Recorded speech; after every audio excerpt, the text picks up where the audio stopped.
তার মধ্যে কোনো ডুপ্লিকেট নাই, তামার তামার চার্জার। চার্জার যে কর্ড গুলো লাগাছে কত মজবুত কর্ড। একটা টাকের সাথে লেখা থাকে 3 টন ও 7 টন পর্যন্ত লোড দেয়। ওই ছোট ছোট ডাল করে রাখছেন ভাই, আমরা 20 মন দিব, আপনি 28 মন দেন, তাতে আমার সমস্যা নেই।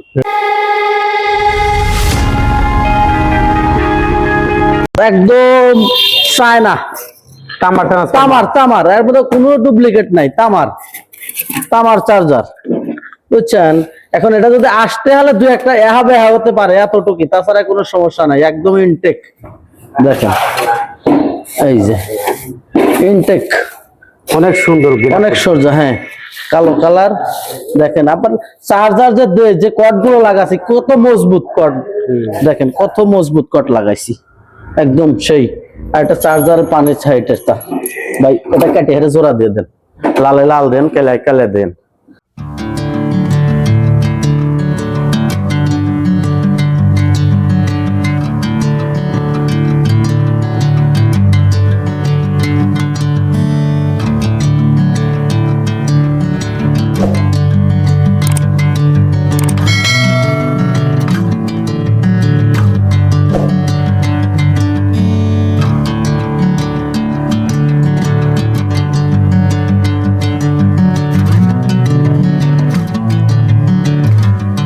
আসসালামু আলাইকুম সুপ্রিয় দর্শক ভাই বন্ধুরা, আশা করি সবাই ভালো আছেন। দেশ ও দেশের বাইরে যে যেখান থেকে আমার ভিডিওটি দেখছেন তাদের জন্য অসংখ্য ধন্যবাদ। আজকের ভিডিওতে আবারও একটা বিষয় নিয়ে হাজির হয়েছি, অটোরিকশার ব্যাটারি। অটোরিকশার ব্যাটারির স্থায়িত্ব ও সঠিক ক্ষমতা বজায় রাখতে চার্জারের ভূমিকা অত্যন্ত গুরুত্বপূর্ণ। সঠিক ভোল্টেজ অ্যাম্পিয়ার সম্বলিত চার্জার ব্যবহার না করলে ব্যাটারি দ্রুত ক্ষতিগ্রস্ত হবে, অতিরিক্ত গরম হয়ে বিস্ফোরণের ঝুঁকি থাকে।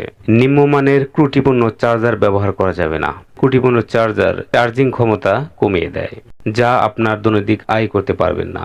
ব্যাটারির স্থায়িত্ব বাড়াবেন কিভাবে? নির্দিষ্ট ও সঠিক চার্জার ব্যবহার। সবসময় ব্যাটারির ধরন ও ভোল্টেজের অনুযায়ী নির্ধারিত ব্র্যান্ডের ভালো চার্জার আপনাকে ব্যবহার করতে হবে। ওভার চার্জিং এড়িয়ে চলা। চার্জ সম্পূর্ণ হলে চার্জারের প্লাগ খুলে রাখবেন। অতিরিক্ত সময় প্লাগ ইন করে রাখবেন না, এতে ব্যাটারি নষ্ট হয়ে যায়। চার্জারের ভিতরে অটোকাট চার্জিং থাকলেও তারপরেও আপনারা এটা মেনে চলবেন। গরম অবস্থায় চার্জ না দেওয়া। আর দূরপাল্লার টিপ শেষ করে 15 থেকে 20 মিনিট গাড়িটা ঠান্ডা করে তারপরে চার্জে লাগিয়ে দিবেন। আর ঘন ঘন চার্জ দিবেন না। ব্যাটারির চার্জ 20% অথবা 30%-এর নিচে নামলে প্রতিদিন সম্পূর্ণ চার্জ 100% সম্পূর্ণ চেষ্টা করুন। ধন্যবাদ। নেক্সট ভিডিওতে অন্য একটা বিষয় নিয়ে হাজির হব।